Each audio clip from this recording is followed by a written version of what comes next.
In the dead of night, a luxury yacht shattered against jagged rocks, and one man's split-second decision changed two lives forever. She's a powerful CEO with secrets buried deep beneath her success. He's a single father haunted by the ghosts of his past, trying to rebuild a quiet life far from the chaos he once knew. When freezing water threatened to swallow her whole, he didn't hesitate. He dove into the darkness without thinking twice. But saving her life was just the beginning. What starts as a desperate rescue in icy waters becomes a journey neither of them expected. A collision of two worlds that shouldn't fit together, yet somehow do. Wealth and struggle, loss and hope, pain and healing. Their paths were never meant to cross, but fate had other plans. Before we jump back in, tell us where you're tuning in from. And if this story touches you, make sure you're subscribed, because tomorrow, I've saved something extra special for you. The November wind cut through the Oregon coast like a blade, carrying the sharp scent of salt and pine as Hunter Tate stood on the weathered dock of Crescent Bay Marina. At 42, Hunter had built a life of careful routine. Mornings at his small boat repair workshop, afternoons with his teenage son, and evenings spent in the quiet solitude of their modest cottage overlooking the harbor. The rhythm was predictable, safe, and exactly what he needed after the chaos that had defined his earlier years. Hunter's hands, calloused and strong, worked methodically as he secured the final knot on a sailboat's rigging. The marina was nearly empty at this late hour, most vessels tucked away for the approaching winter storms. He preferred it this way. The solitude, the sound of water lapping against hulls, the absence of questions about who he'd been before settling in this sleepy coastal town. 5 years had passed since he'd arrived in Crescent Bay with his then 13-year-old son, both of them carrying wounds that time was slowly, painfully healing. His son, 18-year-old Travis, was everything to him now. The boy had been just a kid when Hunter's wife, Michelle, walked out on them 7 years ago, unable to handle the weight of Hunter's struggles after he'd left his previous career. The divorce had been swift and cold, her departure leaving a hole that Hunter filled with determination to be the father Travis deserved. They'd moved here, seeking peace, a place where the past couldn't reach them, where Hunter could work with his hands and Travis could grow up away from the shadows that haunted their old life. Tonight, Travis was at a friend's house studying for college entrance exams, leaving Hunter alone with his thoughts and the November chill. He glanced at his watch, 11:47 p.m. Time to head home. He gathered his tools, the familiar weight of his worn leather bag a comfort, and began the walk toward his truck parked at the marina's edge. That's when he heard it. A distant rumble, then a sickening crunch that echoed across the water. Hunter's head snapped toward the sound, his instincts sharpening instantly. Out beyond the harbor's protective breakwater, maybe half a mile offshore, he saw lights, the unmistakable glow of a vessel, but moving erratically, listing badly. Another crash followed, and Hunter realized with growing alarm that the boat was hitting the submerged rocks near Devil's Spine, a treacherous reef that had claimed more than a few careless sailors over the years. Without hesitation, Hunter dropped his bag and sprinted toward the marina office where the emergency radio was kept. His boots pounded against the wooden planks, adrenaline flooding his system. He burst through the door, grabbed the radio handset, and called for the Coast Guard. Rattling off coordinates and details with the precision of someone who'd once operated under far more dangerous circumstances. Vessel in distress at Devil's Spine. Single boat appears to be a mid-sized yacht. Struck the rocks. I'm going out now. The dispatcher's voice crackled back. Sir, Coast Guard response time is 25 minutes. Weather conditions are deteriorating. Do not attempt. Hunter didn't wait to hear the rest. He slammed the handset down and ran to his own boat, a sturdy 26-foot workboat he used for marine repairs. The engine roared to life, and he guided the vessel out of the calm harbor into the open water beyond. The swells grew immediately, the ocean churning with a kind of raw power that demanded respect. November storms in the Pacific Northwest were unforgiving, and tonight the sea was proving it. As he approached Devil's Spine, the scene came into sharp focus. A sleek white yacht, probably 60 feet long and worth more than Hunter would make in a lifetime, had run aground on the rocks. Its bow was lifted at an awkward angle, waves smashing against its hull with relentless fury. The vessel was taking on water fast, and Hunter could see someone on deck, a figure clinging to the railing, illuminated by the yacht's emergency lights. He maneuvered as close as he dared, the rocks threatening to tear his own boat apart if he miscalculated. The figure on the yacht was a woman, her dark hair whipping in the wind, her white evening dress soaked and clinging to her frame. She was shouting something, but the wind tore her words away. Hunter could see the panic in her body language, the way she gripped the railing as another wave crashed over the deck. The yacht lurched suddenly, a grinding sound of metal and fiberglass tearing. The woman lost her grip and fell into the water with a splash that Hunter barely heard over the roar of the sea. His heart hammered. The water temperature this time of year was near freezing. She had minutes at best before hypothermia set in. Hunter didn't think. He kicked off his boots, stripped off his heavy jacket, and dove. The cold hit him like a freight train, stealing his breath and shocking every nerve in his body. The water was black, disorienting, the current pulling at him with invisible hands. He surfaced, gasping, and searched frantically for the woman. There, a pale hand breaking the surface 10 yards away, then disappearing again.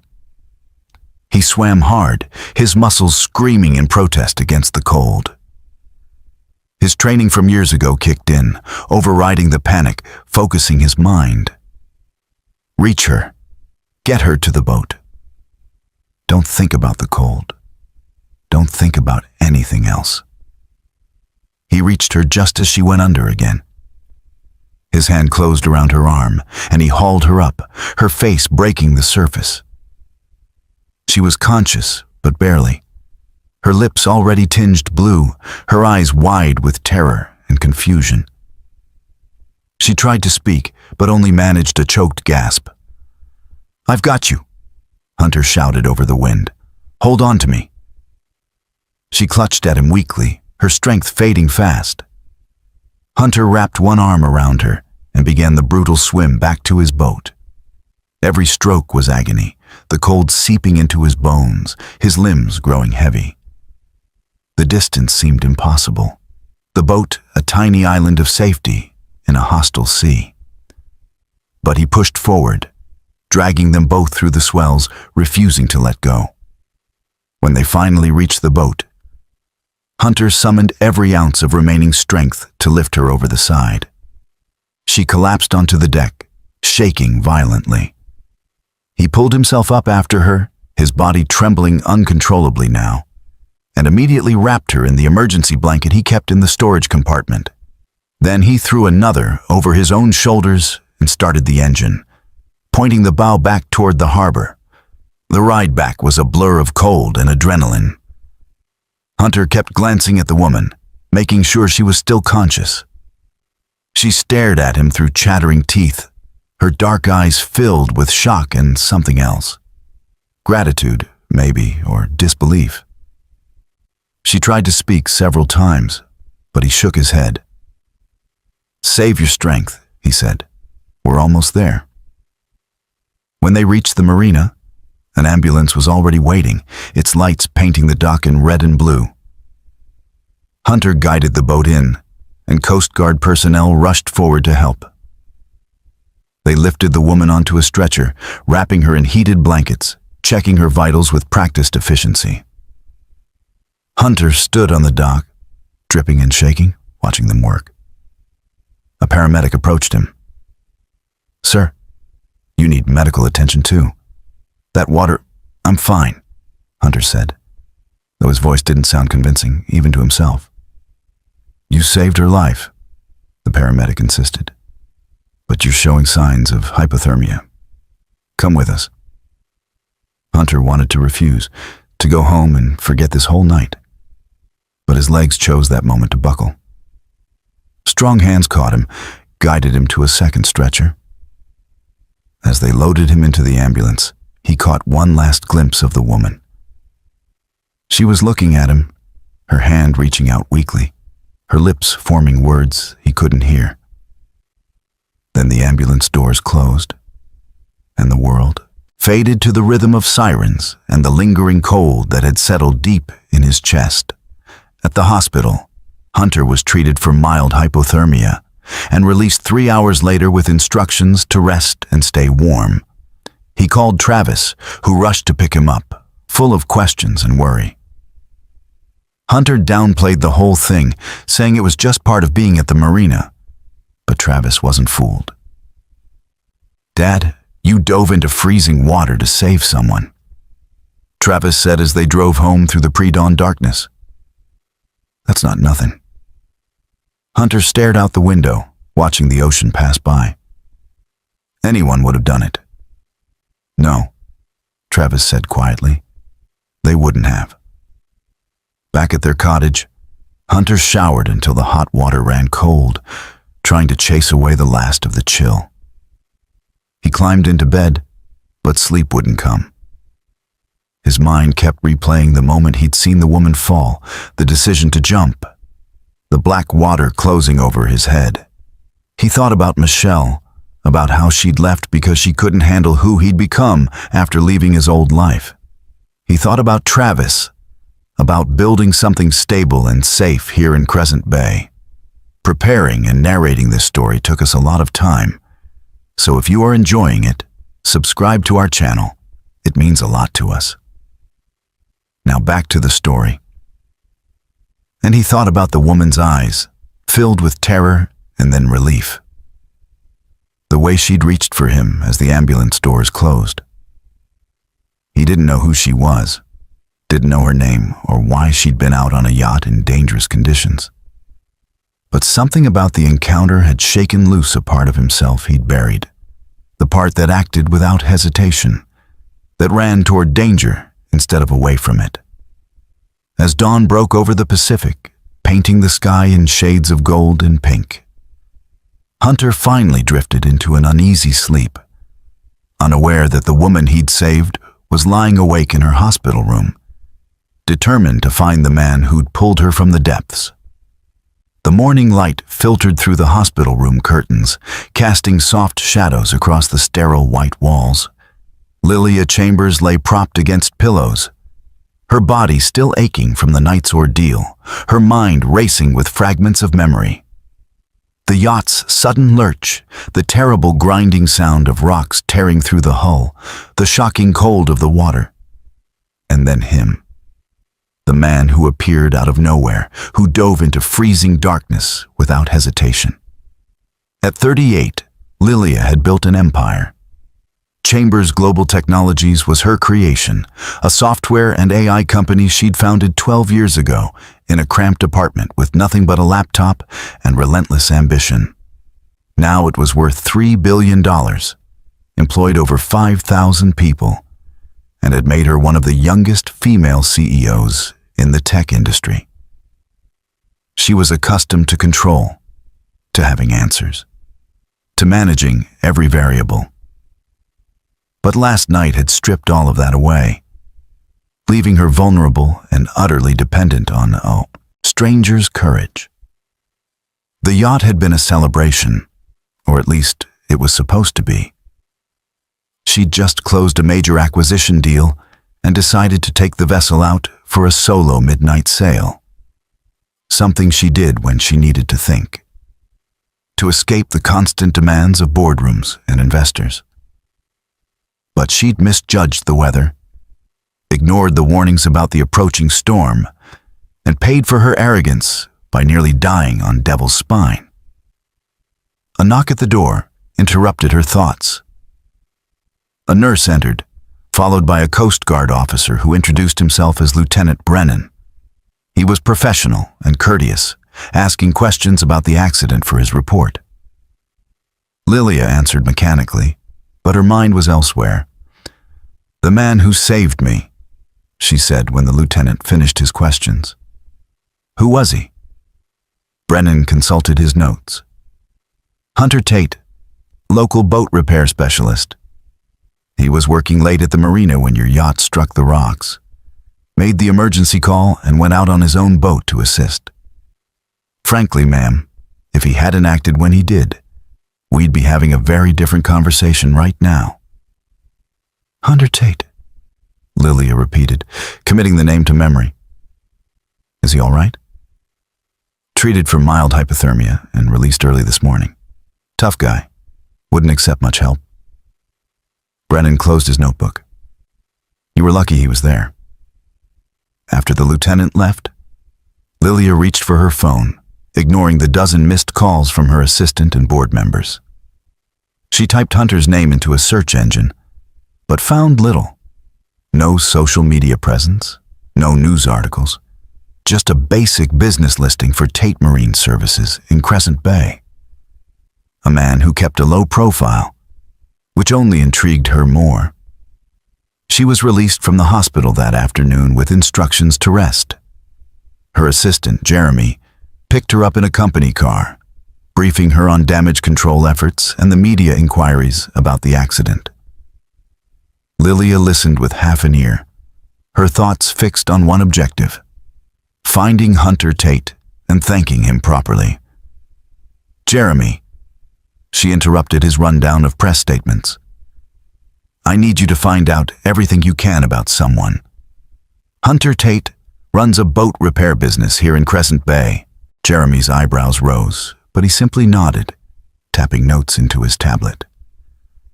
"Of course. Should I arrange a meeting?" "No," Lilia said quickly. "Just get me his address. I'll handle this personally." By evening, she had what she needed. Hunter lived in a small cottage on the north end of town, a modest property overlooking the harbor. Lilia studied the address, then made a decision that surprised even herself. She'd go tomorrow, alone, without the usual entourage that accompanied her everywhere. This wasn't business. This was personal. Meanwhile, Hunter spent the day trying to return to normal. He worked in his shop, repairing a fishing boat's engine, but his hands felt clumsy and his concentration kept drifting. Travis had gone to classes but texted repeatedly, checking in, making sure his father was really okay. Hunter appreciated the concern, but it also reminded him how much Travis had already lost. A mother who'd abandoned them. Stability shattered by choices Hunter had made years ago. Around 6 p.m., as he was closing up the shop, a sleek black sedan pulled into the gravel lot. Hunter tensed instinctively, old reflexes kicking in. The door opened and a woman stepped out, and for a moment he didn't recognize her. She wore dark jeans and a cream-colored sweater, her black hair pulled back in a simple ponytail. But then he saw her eyes. Those same dark eyes that had looked at him with terror and gratitude from the freezing water. "Mr. Tate?" she said, approaching slowly. Her voice was steady but held an underlying vulnerability. "I'm Lilia Chambers. You saved my life last night." Hunter wiped his hands on a rag, suddenly aware of the oil stains on his work shirt, the state of his small shop compared to the obvious wealth she represented. "Just did what needed doing. Glad you're all right." Lilia stopped a few feet away, studying him with an intensity that made Hunter uncomfortable. "What you did was extraordinary. You dove into freezing water in the middle of a storm. The doctor said another few minutes, and I would have..." Her voice caught. I wanted to thank you in person." "No thanks necessary," Hunter said, keeping his tone neutral. He'd learned long ago that gratitude could turn into curiosity, and curiosity into questions he didn't want to answer. "You should get home, rest up. Hypothermia is no joke. Neither is risking your own life for a complete stranger," Lilia countered. She reached into her bag and pulled out an envelope. "Please, at least accept this. It's not enough, but..." Hunter held up a hand. "I don't want your money, Miss Chambers." Lilia blinked, clearly not used to being refused. "I'm not trying to insult you. I just want to do something, anything, to show my appreciation." "You just did," Hunter said, his voice softening slightly. "You came here yourself. That's enough." They stood in awkward silence, the evening breeze carrying the scent of the ocean between them. Lilia looked around the shop, taking in the worn tools, the modest workspace, the life so different from her own. Something in her expression shifted, from discomfort to genuine curiosity. "Can I at least buy you coffee?" she asked. "There's a diner down the road. I saw it on the way here." Every instinct told Hunter to say no, to maintain the distance he'd worked so hard to create around his life. But something about her earnestness, the vulnerability still lingering in her eyes, made him hesitate. He thought of Travis, who'd encouraged him more than once to stop hiding from the world. "All right," he said finally. "One coffee, but I'm buying." Lilia smiled, a genuine expression that transformed her face. "Deal." They walked to the diner, a local place called Rosie's that had been serving the same menu for 30 years. The interior was warm and worn, red vinyl booths and a counter lined with stools. They slid into a booth by the window, and a waitress named Donna, who'd known Hunter since he first arrived in Crescent Bay, brought coffee without being asked. "You're famous now, Hunter," Donna said with a wink. "Whole town's talking about your heroics last night." Hunter groaned softly. "It wasn't heroics, Donna. Just happened to be there." Donna said, clearly unconvinced. She turned to Lilia with a warm smile. "You're a lucky woman. This one doesn't talk much, but he's got a heart bigger than the Pacific." After Donna left, Lilia wrapped her hands around her coffee mug. "Small town," she observed. "That's why I like it," Hunter said. "People know each other. Look out for each other." "Different from my world," Lilia admitted. "I run a tech company, Chambers Global Technologies. We're based in Seattle, but I travel constantly. Last night I took my yacht out because I needed space to think. Made some stupid decisions about the weather and..." She stopped, her fingers tightening on the mug. "I'm not used to losing control. It terrified me." Hunter studied her, seeing past the polished exterior to the person underneath. Control's an illusion anyway. Life has a way of reminding us of that. "Sounds like you're speaking from experience," Lilia said carefully. Hunter took a long sip of coffee, weighing how much to share. "I am. Had a different life before this. Different career. It fell apart, took my marriage with it. Came here 5 years ago with my son, looking for something quieter." "Your son," Lilia said. "How old?" 18. Travis. He's the reason I keep going." Hunter's expression softened. His mom left when things got hard. So it's been just us. This town, this work, it's simple, honest. That's what we needed. Lilia nodded slowly. "I understand running from something. I built my company from nothing, worked myself nearly to death, proving I belonged in a world that didn't want me there. But somewhere along the way, I forgot why I started. Last night, when I was in that water..." Her voice dropped. I realized how much of my life I've spent alone. By choice, because trusting people got me hurt before. The confession hung between them, raw and unexpected. Hunter saw his own isolation reflected in her words, the walls they'd both built for different reasons. He wanted to retreat, to keep the conversation surface level. But Travis's voice echoed in his mind. You can't hide forever, Dad. There's a reason people build walls, Hunter said quietly. Usually because something got through once and did damage. Yes, Lilia agreed. Exactly that. They sat in comfortable silence, the diner's warm atmosphere wrapping around them. Outside, the sun dipped toward the horizon, painting the sky in shades of amber and rose. When they finally left, walking back toward the shop where Lilia's car waited, the awkwardness from earlier had dissipated into something easier. Thank you for the coffee, Lilia said, and for last night, and for this, for treating me like a person instead of a checkbook. Hunter smiled slightly. That's all any of us are in the end. Just people trying to get by. Lilia hesitated at her car door.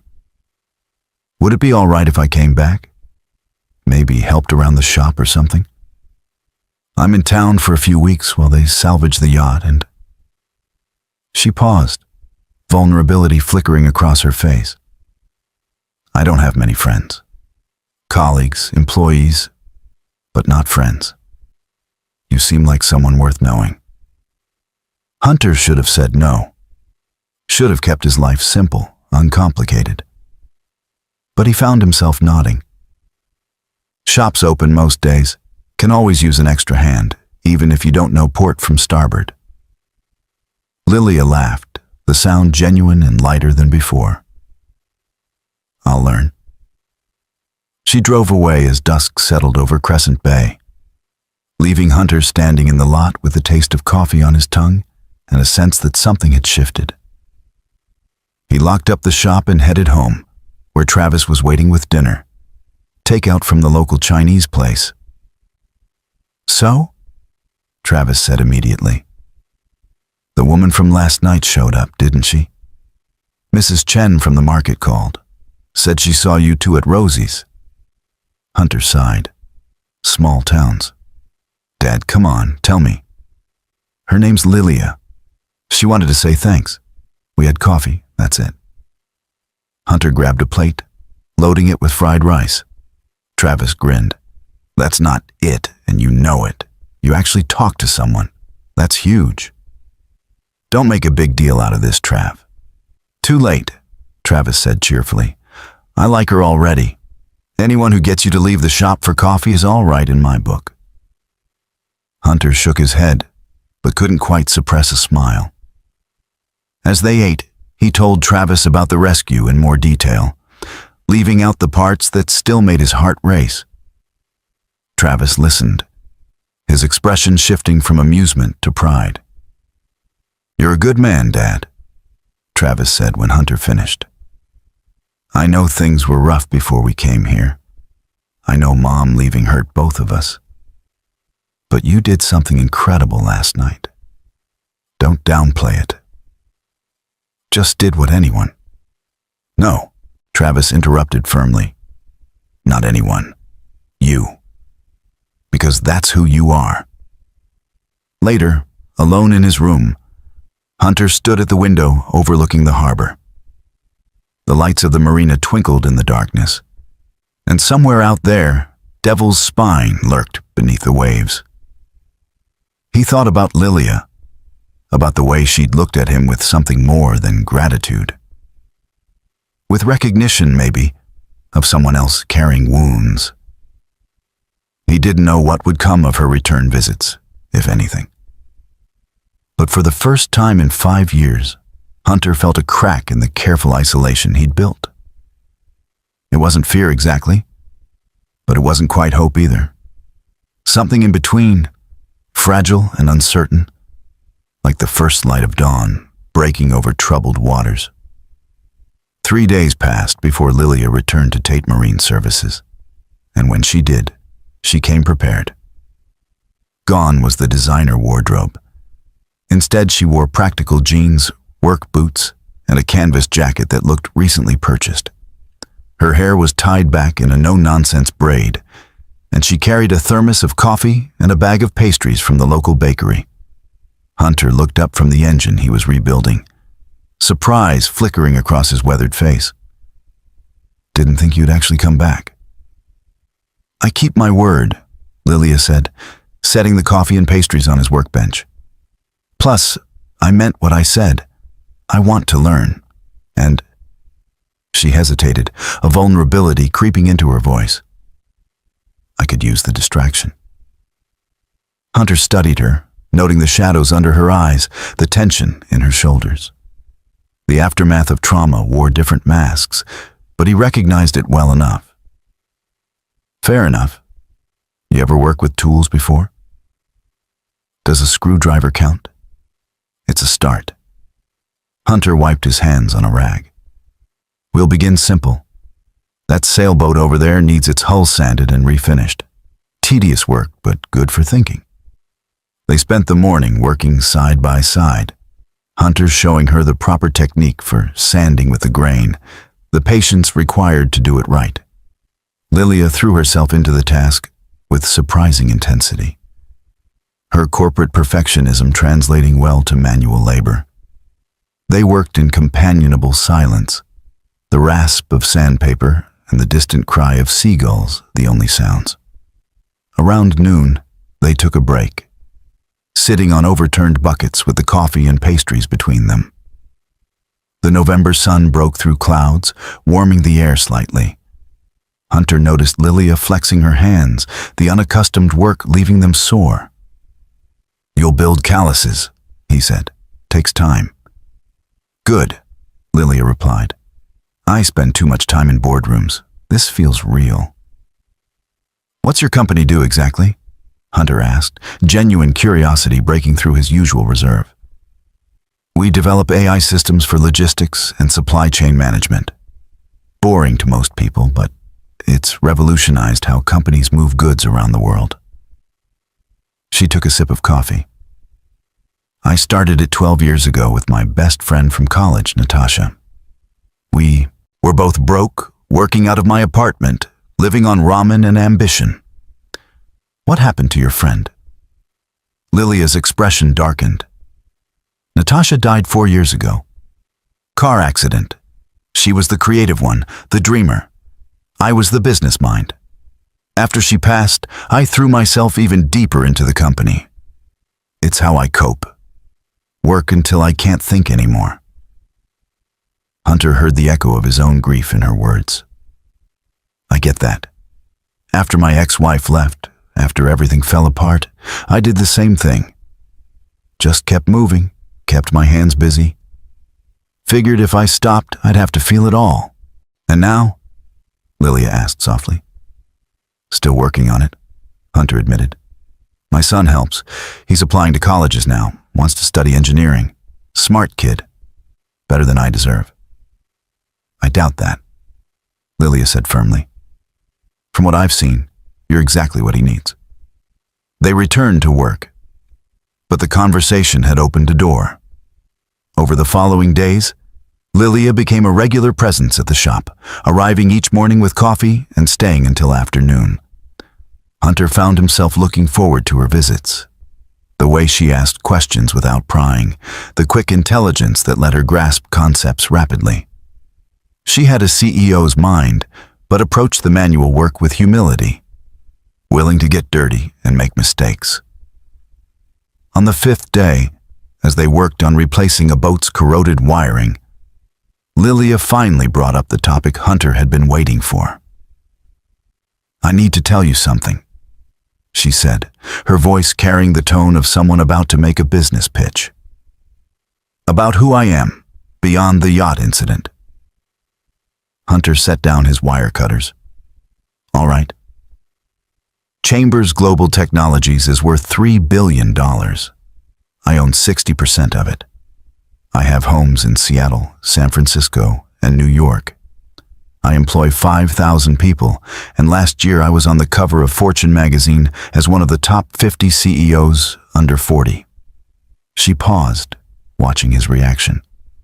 I'm telling you this because you deserve to know who you saved, and because I don't want there to be secrets between us if we're going to be friends. Hunter absorbed this information, noting how uncomfortable she looked delivering it.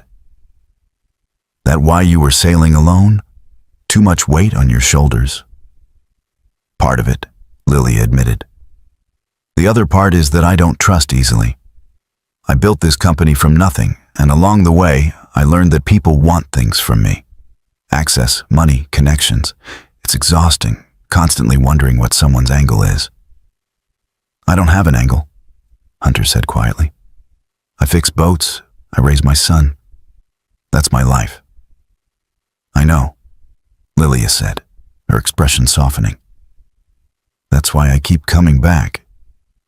You're the first person in years who's treated me like just another human being. Hunter returned to the wiring, threading a new connection. Money doesn't change what happened that night. You were drowning. I could help, so I did. The rest, your company, your homes, that's your business. Doesn't make you more or less worth saving. Lilia's eyes glistened suddenly, and she looked away, busying herself with organizing tools. Thank you, she said, her voice thick. You have no idea how much I needed to hear that. They worked in silence for a while, the revelation settling between them. Hunter felt the weight of it, not the money itself, but the trust she'd placed in him by sharing it. In his experience, vulnerability was a rare gift, not given lightly. That evening, after Lilia left, Travis came by the shop to walk home with his father. He'd been doing that more, often since the rescue, an unspoken concern that Hunter didn't entirely discourage. She's back again, Travis observed, gesturing to the 2 coffee cups on the workbench. She likes learning, Hunter said neutrally. Dad, come on, she's clearly into you. Hunter shot his son a look. It's not like that. She's dealing with stuff, same as anyone. Sure, Travis said, grinning. That's why she drives 45 minutes each way to sand boats, because of the therapeutic value. Leave it alone, Trav. But Travis's words stuck with Hunter as they walked home. He thought about Lilia's visits, the way their conversations had deepened, moving from surface pleasantries to genuine exchanges. He'd told her things about his past he rarely shared, not the full story, but glimpses. The failed marriage, the reasons they'd come to Crescent Bay, the careful rebuilding of a life after losing everything. And she'd listened without judgment, offering her own stories in return. The lonely climb to success, the friend she'd lost, the emptiness that came with achievement when there was no one to share it with. At home, Hunter found himself pulling out an old photo album he kept hidden in the back of a closet. Pictures of him and Michelle before everything fell apart. Him and Travis as a baby. The family they'd almost been. He stared at his younger self, barely recognizing the man in those images. Confident, unburdened, full of a certainty that life had thoroughly beaten out of him. His phone buzzed with a text from Lilia. Thank you for today, for listening, for not treating me differently. See you tomorrow? Hunter stared at the message, thumb hovering over the keyboard. Part of him wanted to establish boundaries, to keep this relationship firmly in the category of casual friendship. But a larger part, the part that had felt more alive these past few days than in 5 years, typed back, Shop opens at 8. Bring that good coffee. Her response came immediately. Deal? And Hunter, you're a good friend. I'm lucky I crashed my yacht near your marina. Hunter smiled despite himself. Lucky is one word for it. See you tomorrow, Lilia. He set the phone down and returned to the album. But the photos looked different now. Not markers of failure, but evidence of a life lived. He'd survived the storm, built something new, and raised a son who was turning into a remarkable young man. Maybe, just maybe, there was room for something else too. Not romance necessarily, that felt too complicated, too risky. But connection, real connection, with someone who understood the weight of rebuilding after catastrophe. Outside, the November rain began to fall, gentle and steady. Hunter closed the album and put it away. But this time, he didn't shove it to the back of the closet. He left it on the shelf, accessible, a reminder that the past didn't have to be a prison. Across town, in the luxury suite she'd rented while overseeing the yacht salvage, Lilia stood at window overlooking Crescent Bay's harbor. The lights of the marina twinkled through the rain, and somewhere among them was Hunter's modest shop. She thought about his calloused hands, the quiet competence in everything he did, the way he'd listened to her confession about wealth without flinching or changing how he treated her. In her world, relationships were transactions. Business deals dressed up as friendships, networking disguised as camaraderie. But Hunter was different, authentic in a way she'd forgotten people could be.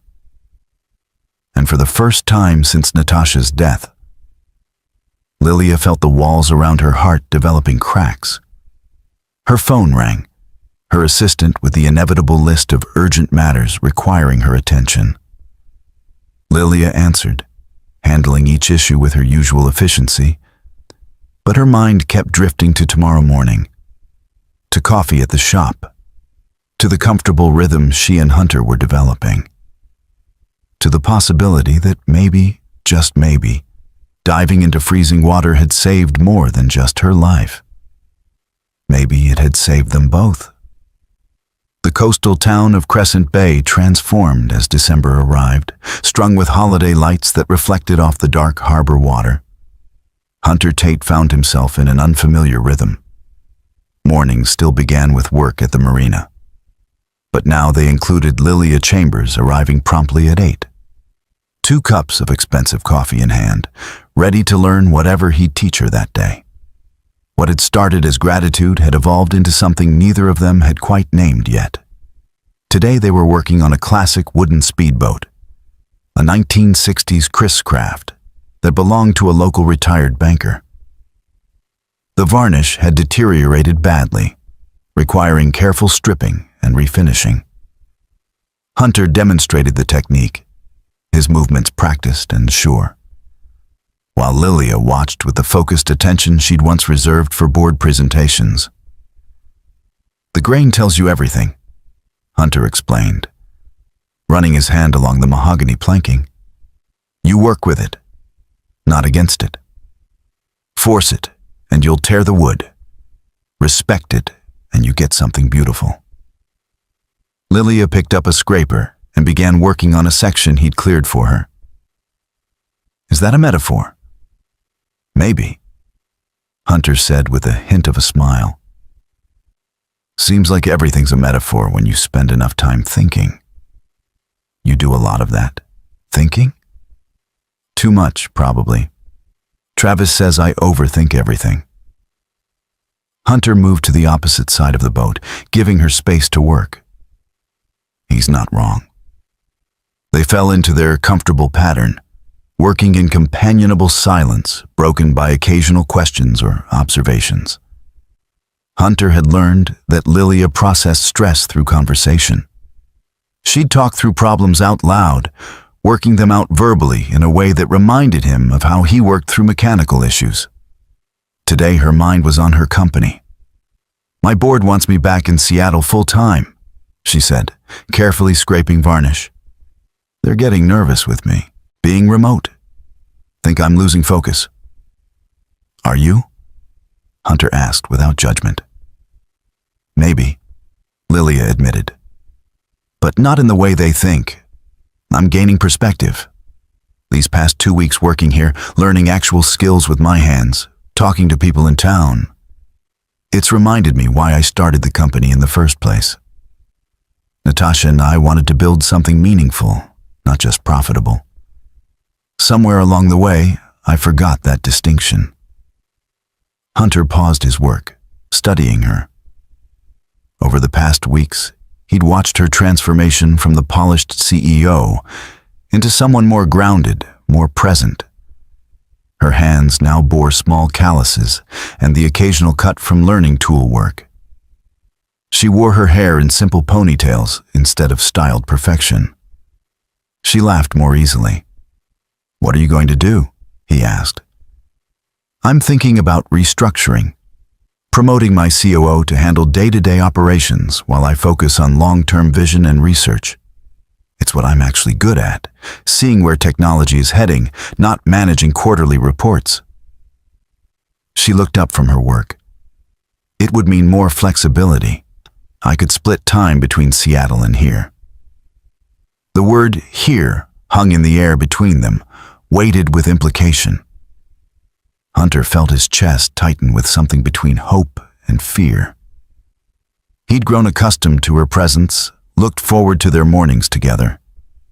But the thought of her making decisions around his small town, his small life, brought all his old insecurities rushing back.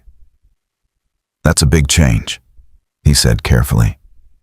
"Your board might not like it." "They'll adjust," Lilia said with the quiet confidence of someone who'd built an empire. "I still own controlling shares. Besides, I'm not asking permission. I'm informing them of my decision." She set down her scraper, meeting his eyes. "Unless you'd rather I didn't. If my being here is becoming complicated, no," Hunter interrupted, surprising himself with the quickness of his response. "I mean, it's your decision, but I don't mind you being around." Lilia smiled, something warm and genuine that made her look younger. "That might be the nicest thing anyone said to me in years." They returned to work, but something had shifted.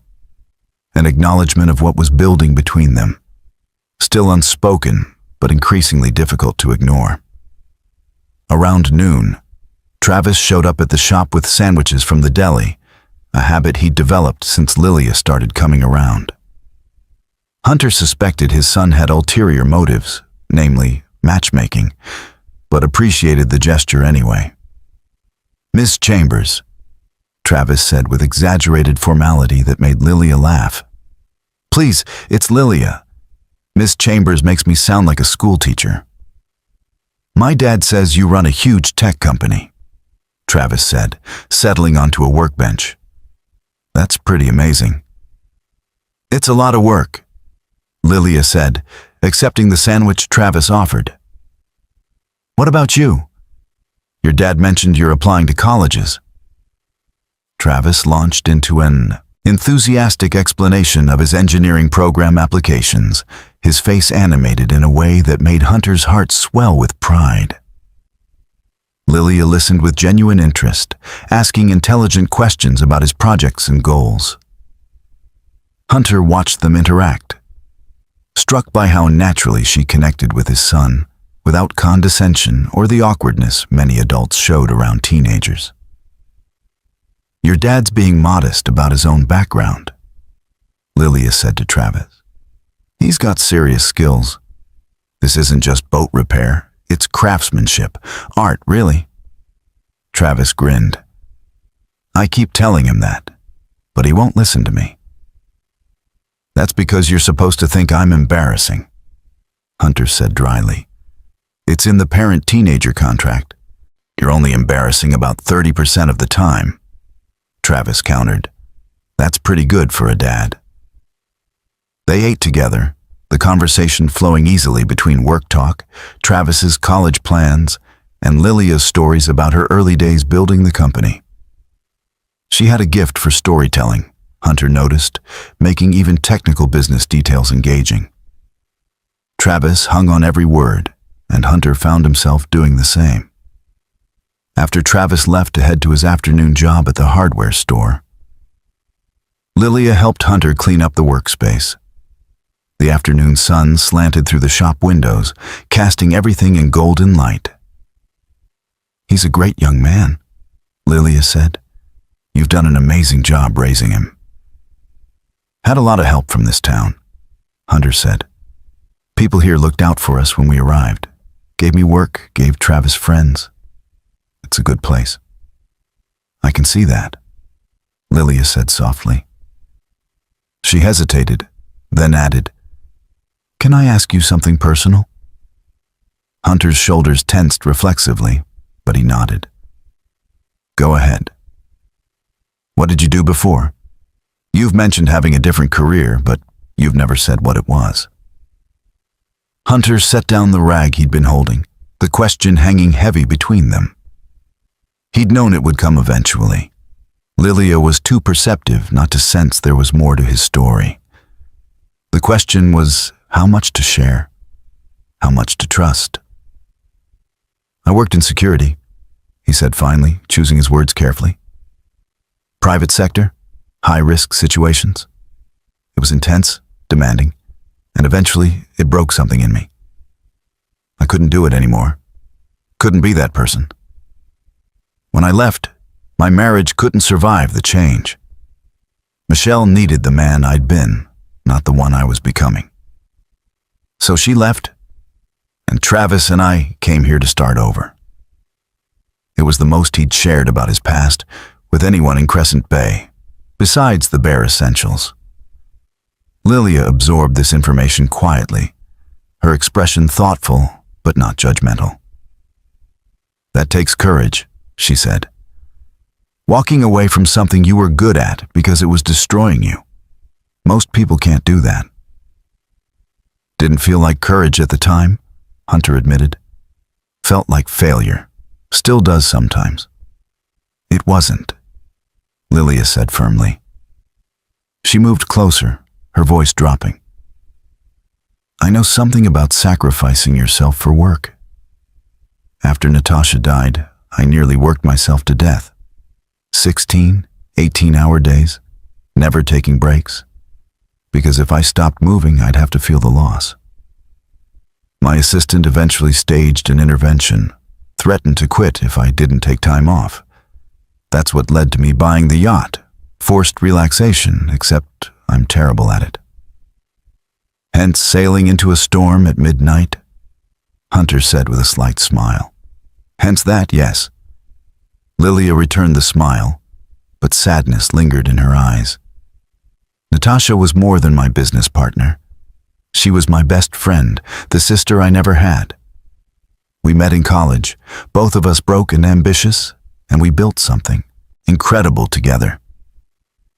When she died, it felt like half of me died too.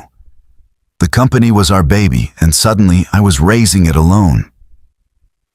Hunter understood that kind of loss, the way it hollowed you out and changed the shape of everything that came after. "You honor her by keeping it going," he said, "by making it matter." "I try," Lilia whispered. "But some days it feels impossible, like I'm just going through the motions, maintaining something without understanding why anymore." They stood close now. The shop's ambient sounds, the lap of water against hulls, the distant cry of gulls, creating a pocket of privacy. Hunter felt the pull between them, the recognition of shared wounds, shared understanding. He'd built walls around himself for so long, convincing himself that isolation was safety. But Lilia was showing him that maybe, just maybe, connection could be healing too. "For what it's worth," Hunter said quietly, "I think you're doing better than you give yourself credit for. You walked away from your routine, came to a place where nobody knows your name or your company, and you learned something completely new. That takes strength." Lilia's eyes brightened with unshed tears. "It's easier here, with you. You don't expect me to be anything other than who I am in this moment. Do you know how rare that is?" Hunter did know. In his old life, everyone had expectations. Mission parameters, performance standards, results that mattered more than the cost. Here in Crescent Bay, he'd built a life where the only expectation was honest work and showing up for his son. It was simple, and that simplicity had saved him. "We're a pair, aren't we?" he said with a rueful smile, both running from pasts that wouldn't let us go, trying to figure out how to live with the ghosts. "Maybe we don't have to run anymore," Lilia suggested. "Maybe we've run far enough." The moment stretched between them, intimate and fragile. Hunter wanted to close the distance, to offer comfort beyond words, but old caution held him back. It was too soon, too complicated. They were still learning each other, still carrying too much unhealed hurt. As if sensing his hesitation, Lilia stepped back, breaking the tension with a gentle smile. "Thank you for trusting me with your story. I know it wasn't easy to share." "Getting easier," Hunter admitted. "You make it easier." They returned to work on the Chris craft, but something fundamental had shifted. They'd moved past polite friendship into territory that was deeper, more vulnerable. The rest of the afternoon passed in comfortable collaboration, their hands working in unspoken coordination that came from growing familiarity. As the sun began its descent toward the Pacific, Lilia packed up her things, reluctant as always to leave, but needing to handle business calls before the East Coast closed for the day. "Same time tomorrow?" she asked at her car. "I'll be here," Hunter said. "Bring that good coffee." "Always." She paused, her hand on the car door. "Hunter, I'm glad I crashed near your marina. Luckiest disaster of my life." He watched her drive away, the taillights disappearing into the early winter dusk. Back in the shop, he stood looking at the Chris craft, its stripped wood grain visible in the work lights. Tomorrow they'd begin the refinishing process, building up layers of varnish that would protect and beautify the wood beneath. It occurred to Hunter that he and Lilia were doing something similar. Carefully, slowly, building layers of trust and understanding over the damaged parts of themselves. It was painstaking work, requiring patience and care. But like the boat, the result might be something beautiful, something worth the effort. His phone buzzed with a text from Travis. "Smooth moves today, Dad. She likes you. Don't mess it up." Hunter shook his head, but couldn't suppress his smile. His son had always been perceptive, seeing things Hunter tried to hide even from himself. Maybe especially from himself. That night, lying in bed with the sound of waves in the distance, Hunter allowed himself to imagine possibilities he'd foreclosed years ago. A life that included more than just work and single parenthood. Someone to share the quiet moments with, who understood both the weight of the past and the hope of building something new.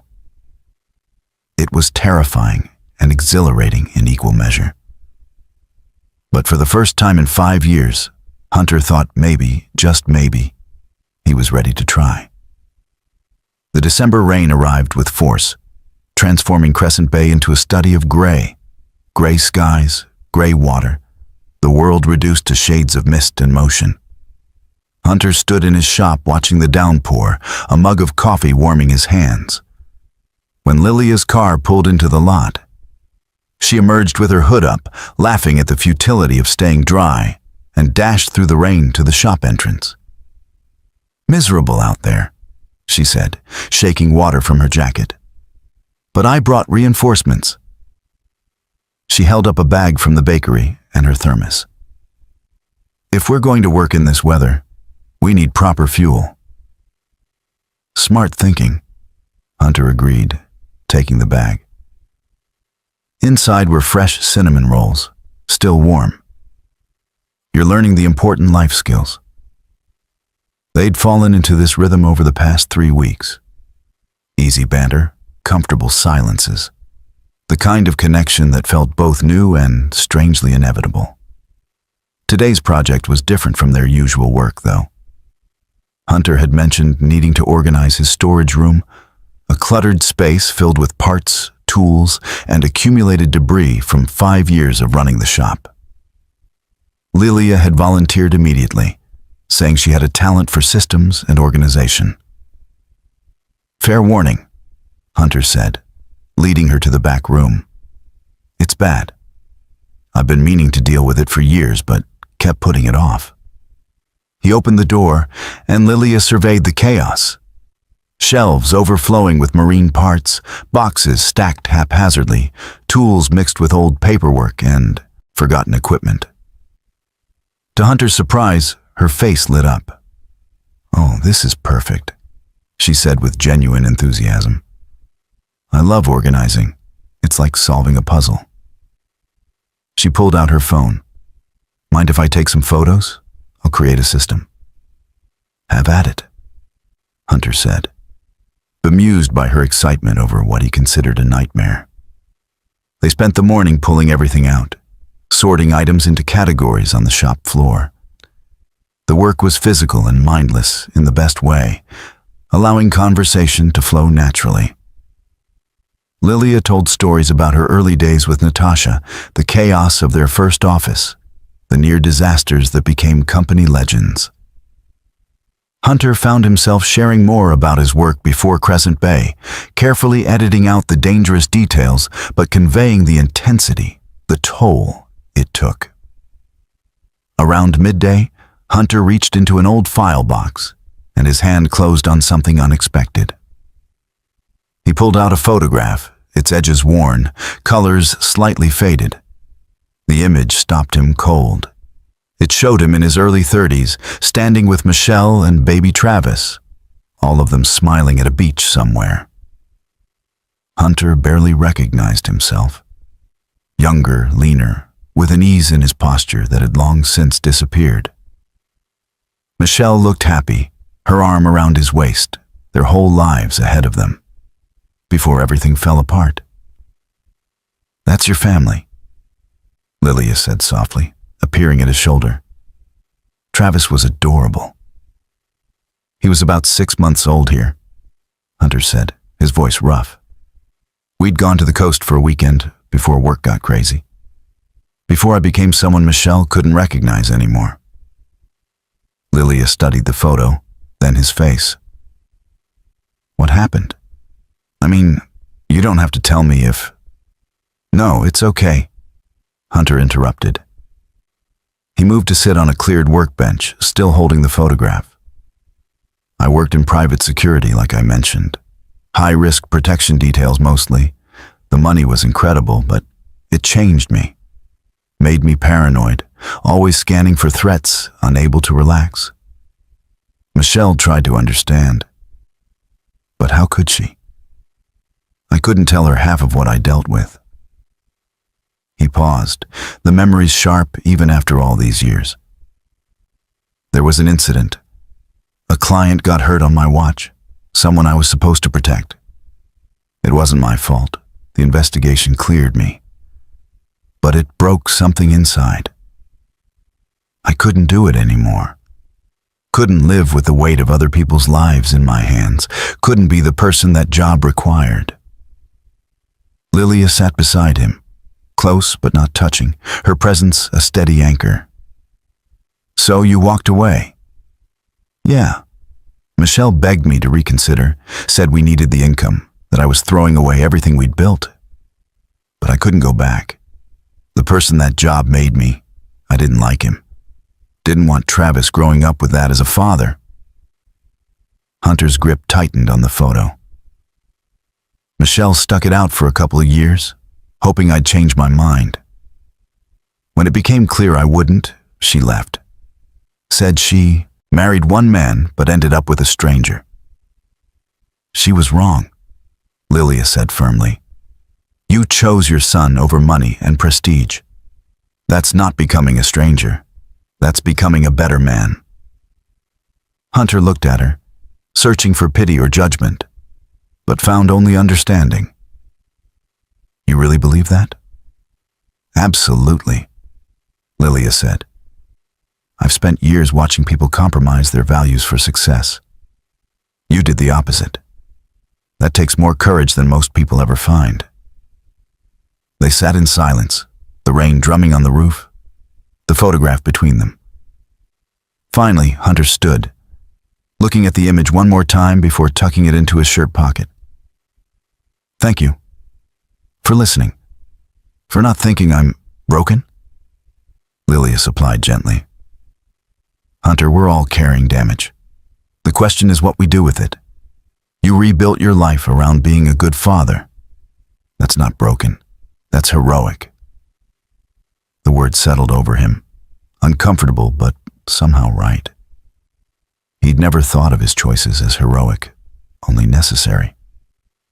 But maybe there was courage in walking away, in choosing the harder path because it was the right one. They returned to organizing, but the conversation had opened something between them. As they worked, Lilia began sharing her own story with new depth. She told Hunter about her childhood in a trailer park outside Portland, about sewing clothes with her mother to sell at flea markets, about the determination that drove her to get scholarships to college. Natasha came from money, Lilia explained, arranging tools on a newly cleared shelf.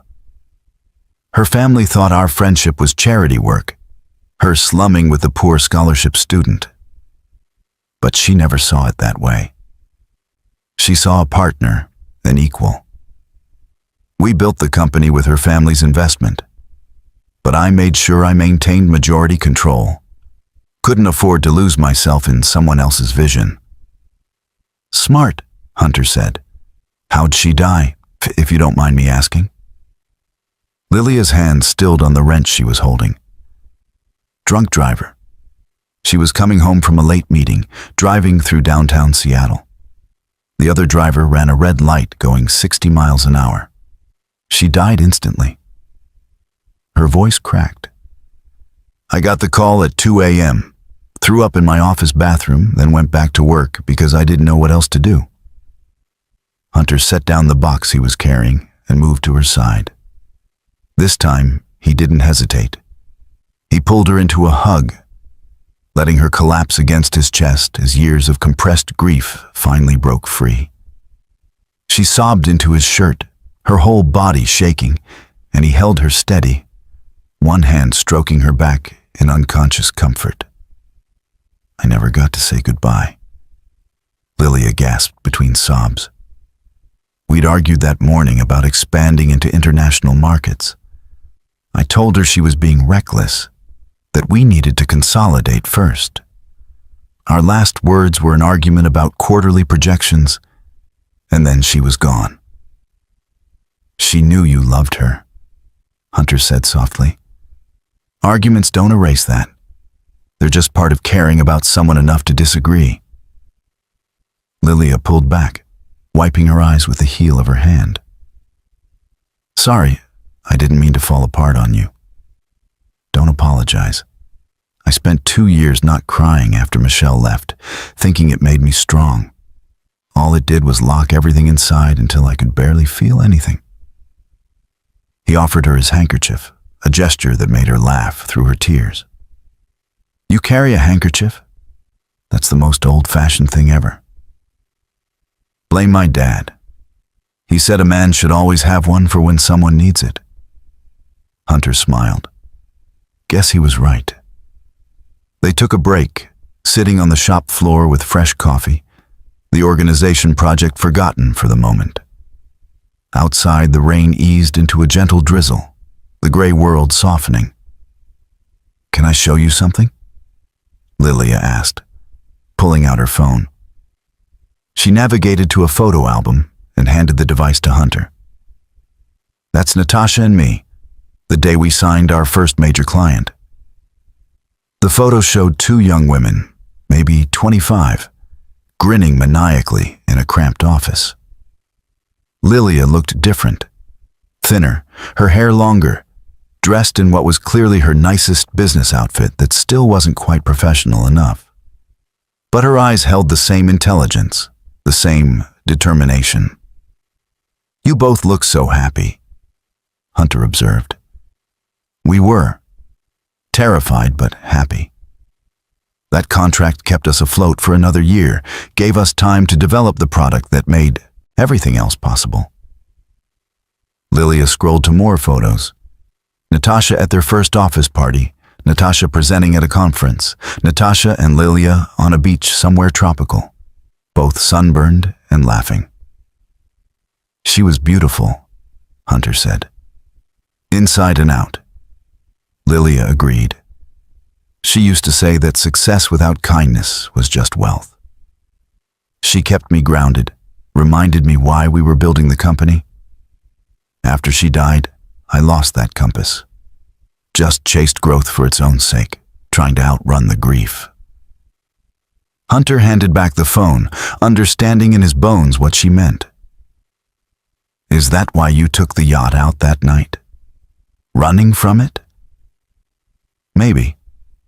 I just closed a deal that would have made Natasha so proud, but she wasn't there to celebrate with. So I took the boat out, thinking the ocean would clear my head. Instead, I nearly joined her. Lilia's voice dropped. And then you saved me. Gave me a second chance I'm not sure I deserved. Everyone deserves a second chance, Hunter said firmly. We've all got regrets, things we wish we'd done differently. But you're still here, still able to honor her memory. That matters. They returned to organizing with renewed purpose, the shared vulnerability creating a deeper bond. As afternoon faded toward evening, the storage room transformed. Shelves labeled and organized, tools arranged by type and size, boxes clearly marked. Lilia had created a digital inventory system on her phone, promising to email him a spreadsheet. This is incredible, Hunter said, surveying their work. Would have taken me months to do alone. That's what friends are for, Lilia said, then hesitated. We are friends, right? I mean, I know I initially came here out of gratitude, but it's become more than that. You're important to me. Hunter felt his chest tighten with emotion. He'd locked away for too long. Yeah, we're friends. Good friends. You're important to me too. They stood in the transformed space, the photograph still in Hunter's pocket, Natasha's memory fresh in both their minds. The rain had stopped completely now, late afternoon sun breaking through clouds to paint everything golden. Thank you, Hunter said, for helping with this, for listening, for being here. Thank you for letting me, Lilia replied, for trusting me with your story, for showing me that it's okay to still hurt, to still carry the past while building something new. As Lilia prepared to leave, Hunter walked her to her car. The air smelled clean and rain-washed, the harbor reflecting the breaking sunlight. She paused at the driver's door, turning back to him. Same time tomorrow? She asked. Always, Hunter confirmed. Bring that good coffee. And maybe more cinnamon rolls, Lilia added with a smile that reached her eyes this time, genuine and warm. Hunter watched her drive away, then returned to the shop. He pulled out the photograph, studying it in the golden light. The man in that picture had been lost for a long time. But maybe, just maybe, Hunter was finding his way back to something like him. Not the same. Too much had changed for that. But someone who could feel again, who could trust again, who could let someone in without fear of losing himself in the process. He placed the photo on a newly organized shelf, visible but not hidden. A reminder of where he'd been and how far he'd come. And tomorrow, when Lilia arrived with coffee and her easy smile, they'd continue building this unexpected friendship that was starting to feel like something more. Something neither of them had names for yet, but both were beginning to recognize as essential. The Crescent Bay Winter Festival arrived with the kind of crisp December weather that made the Oregon coast magical. Clear skies, sharp air, and the smell of wood smoke drifting from chimneys throughout town.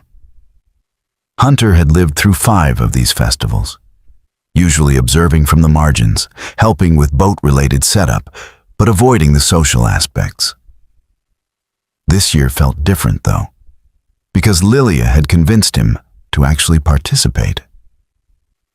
It's a community event, she'd argued 2 weeks ago while they worked on refinishing the Chris craft. You're part of this community. Travis is going to be there. I'll be there. You should come. I don't do crowds well, Hunter had countered weakly. You dove into freezing water at midnight, Lilia had replied with a raised eyebrow. I think you can handle a small-town festival. So here he was, standing in the town square that had been transformed into a winter marketplace. Local vendors sold handmade crafts, the volunteer fire department served hot chocolate, and a stage hosted various performers throughout the day. Travis was working the hardware store's booth, demonstrating tools to curious customers with the easy charm he'd inherited from his mother. Lilia stood beside Hunter, bundled in a thick coat, her eyes bright with genuine excitement. This is wonderful, she said, surveying the scene.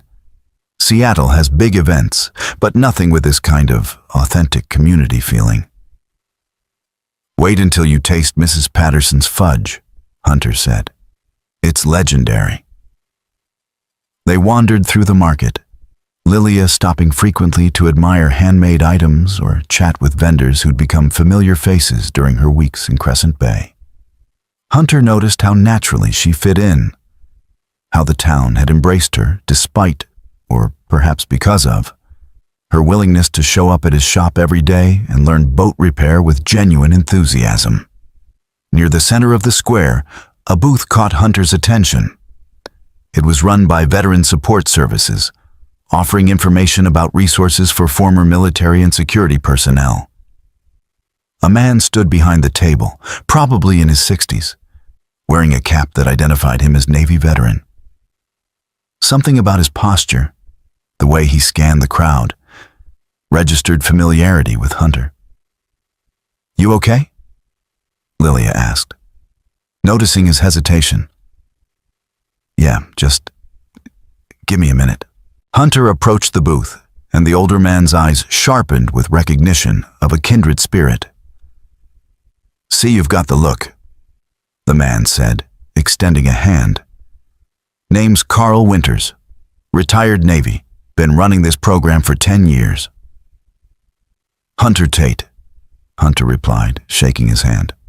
Private security, retired. Carl's expression shifted to understanding. Tough transition, private sector. A lot of guys struggle with it. You doing all right? The question, asked without judgment or presumption, loosened something in Hunter's chest. Better now than I was. Took some time to find my footing. That's what we're here for, Carl said, gesturing to the brochures on his table.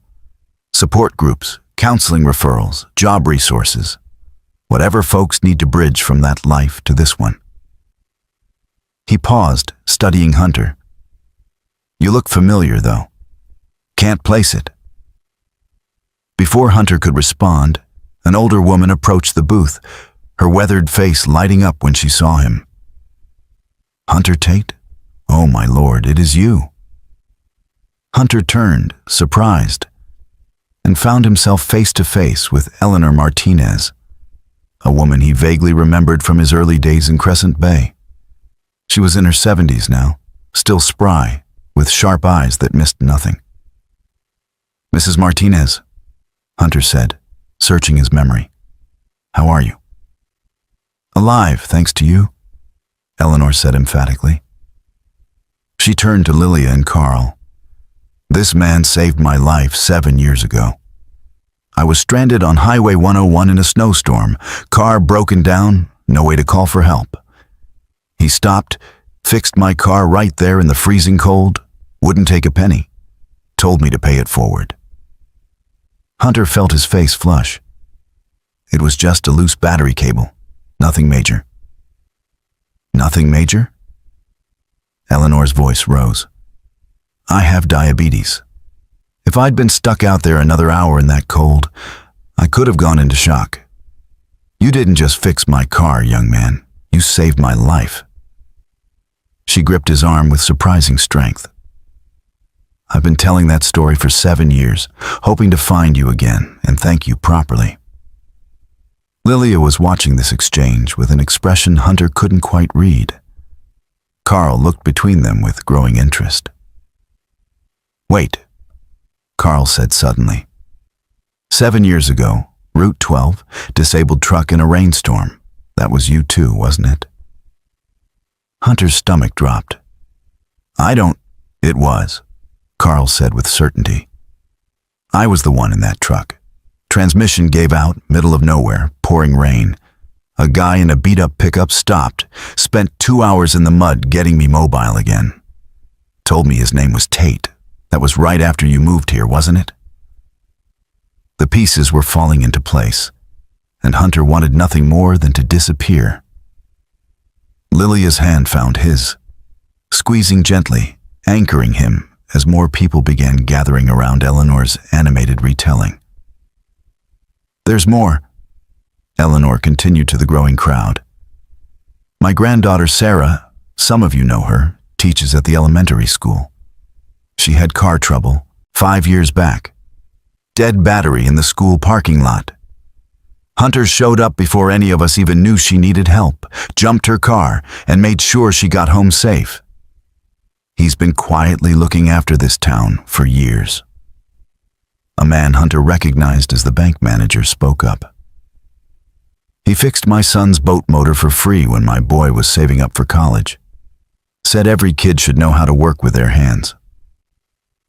He cleared Mrs. Henderson's driveway every time it snowed that bad winter. Someone else added. Never asked for thanks or payment. The stories multiplied. People calling out memories of Hunter's quiet acts of kindness over 5 years. Each one was something he'd forgotten or dismissed as insignificant. Helping a tourist with directions, repairing a dock for an elderly fisherman, teaching teenagers basic boat safety. Small things that to him had felt like common decency, but to the recipients had been meaningful help in moments of need. Hunter stood frozen, overwhelmed by the collective memory of his own actions. He'd been so focused on hiding, on keeping his head down and not drawing attention, that he'd never realized the impact he'd made simply by showing up and helping when needed. Lilia leaned close, her voice for him alone. Do you understand now? This is who you are, not the person your old job made you.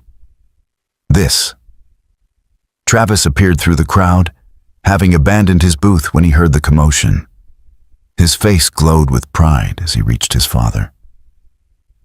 Dad, this is amazing. I knew you helped people, but I didn't know about all of this. Carl stepped forward, addressing the crowd that had gathered. I think we need to recognize something here. Hunter Tate represents what this town is about. Neighbors helping neighbors, no fanfare, no expectation of reward. Just doing what's right because it's right. He turned to Hunter. I'd like to present you with our Community Service Award. It's not much, just a plaque, but it represents the gratitude of everyone here. That's not necessary, Hunter protested, his voice rough with emotion. I didn't do anything special. That's exactly why it matters, Eleanor interrupted gently. You didn't do it for recognition. You did it because you're a good man. Let us say thank you properly. The crowd applauded, and Hunter felt Lilia's hand tighten in his. Travis moved to his other side, and together they walked to the small stage where Carl presented a simple wooden plaque engraved with Hunter's name and the words, "For service to community, Crescent Bay, thanks you." Hunter held the plaque, his throat too tight for words. Finally, he managed to speak. I came to this town 5 years ago, running from who I'd been, trying to figure out how to be a better father and a better man. You all gave me that chance. gave me and Travis a home when we needed one. These small things you're thanking me for, they're nothing compared to what this community gave us. So thank you for letting us belong here."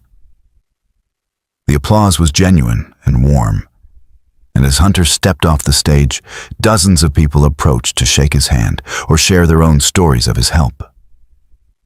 Through it all, Lilia stayed close, her pride in him evident in every glance. Later, as the festival continued around them, Hunter, Lilia, and Travis found a quiet bench overlooking the harbor. Travis held the plaque, reading the inscription repeatedly with a grin that wouldn't fade. "So, my dad's a local hero," Travis said.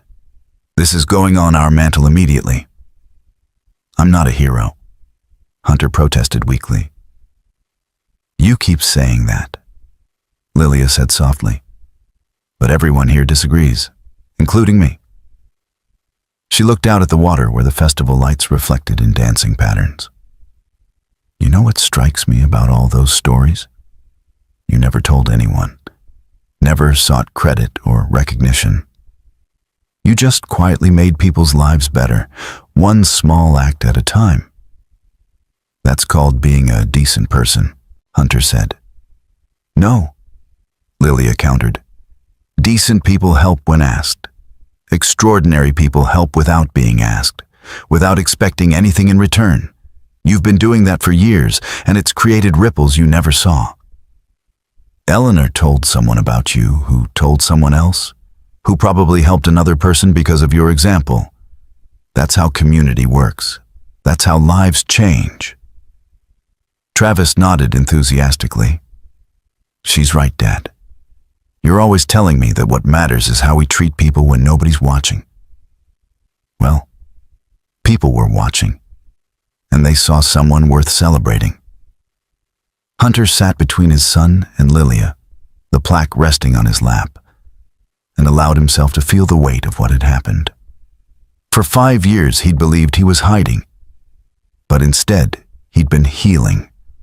Through action, through helping, through being part of something larger than his own pain. The community hadn't just given him refuge, it had given him purpose. And in fulfilling that purpose, he'd become someone he could respect again. "Thank you," he said to both of them, "for being here today. For," his voice caught, "for helping me see myself differently." Lilia rested her head on his shoulder, a gesture so natural it took his breath away. That's what people who care about each other do. We hold up mirrors until we can see ourselves clearly. As the winter sun set over Crescent Bay, painting the sky in shades of amber and rose, the three of them sat together, watching the community celebrate around them. Hunter thought about the photograph still on his shop shelf, about Michelle and the man he'd been, and realized he'd finally become someone better. Not perfect, still carrying wounds, still learning, but better. And sitting beside him was a woman who'd crashed into his life as dramatically as she'd crashed her yacht, showing him that sometimes the greatest rescues are mutual. He'd pulled her from freezing water, but she'd pulled him from the isolation he'd mistaken for safety. The festival continued into the evening, lights twinkling, music playing, laughter echoing across the harbor. Hunter let himself be part of it, accepting congratulations and thanks with growing grace. And when Lilia slipped her hand into his as they walked through the crowd, he didn't pull away. Instead, he held on, anchored once again, but this time by choice, rather than necessity. The recognition at the Winter Festival changed something in Hunter that he wasn't prepared for. The plaque hung on his cottage wall now, a constant reminder that his quiet acts hadn't been as invisible as he'd believed. But instead of comfort, it brought anxiety that coiled tighter with each passing day. Lilia had become a fixture in his life. Morning coffee at the shop, shared lunches, easy conversations that stretched into evenings. Travis adored her. The town had embraced her, and Hunter found himself thinking about her constantly. That was the problem. He was falling for her, and the realization terrified him more than diving into freezing water ever had. It was late December, 3 days after the festival, when Hunter found himself sitting alone in his shop long after closing. The Chris craft gleamed under the work lights. Finally finished, a testament to their collaboration. He stared at it, seeing not just a restored boat, but evidence of how deeply Lilia had woven herself into his life. His phone buzzed. "Lilia, coffee tomorrow? I have news to share." Hunter's fingers hovered over the keyboard. He should be happy, excited even. Instead, dread pooled in his stomach. News probably meant she was leaving, returning to Seattle full-time. Or worse, news meant she wanted to talk about what was clearly developing between them, and he wasn't ready for that conversation. He typed back, "Can't tomorrow, busy with a job." It was a lie. He had nothing scheduled. The next morning, Hunter avoided the shop entirely, taking his truck out to a remote beach access where he could think. The December wind cut across the sand, the Pacific churning gray and restless. He'd run here, to Crescent Bay, to this simple life, because complexity had nearly destroyed him. Michelle had left because he'd changed, because the weight of his old work had transformed him into someone she couldn't recognize or love. What made him think he deserved another chance? Lilia was brilliant, accomplished, only 38 to his 42. She had a company worth billions, homes in major cities, a world of opportunities. He was a boat mechanic with a traumatic past and a son about to leave for college. The math didn't work. The logic failed. His phone rang. Jack Morrison, a fellow veteran he'd met through Carl's support group after the festival. They'd grabbed coffee once, shared carefully edited war stories, established the kind of shorthand understanding that only came from similar experiences. "Heard you're hiding?" Jack said without preamble. "Want to talk about it?" "I'm not hiding," Hunter protested. "Just needed space." "Right. That's why you're at Dead Man's Beach in December, instead of at your shop where a certain CEO is probably wondering where you disappeared to." Jack's voice carried knowing amusement. "Look, man, I don't know the whole story, but Carl mentioned you seemed rattled at the festival. Whatever you're running from now, it's not going to work." "I'm not right for her," Hunter said, the words tumbling out. "She's too young, too successful, too everything. I'm just a guy who fixes boats and has a past I can't fully explain." "What happens when she realizes she made a mistake? When she sees I'm not worth the effort?" "You really believe that?" Jack asked quietly. "After all those people at the festival told you what you mean to this community? After she's shown up every day for weeks to learn from you?" "Hunter, whatever story you're telling yourself about not being enough, it's wrong." "You don't understand," Hunter said. "My ex-wife left because I couldn't be who she needed.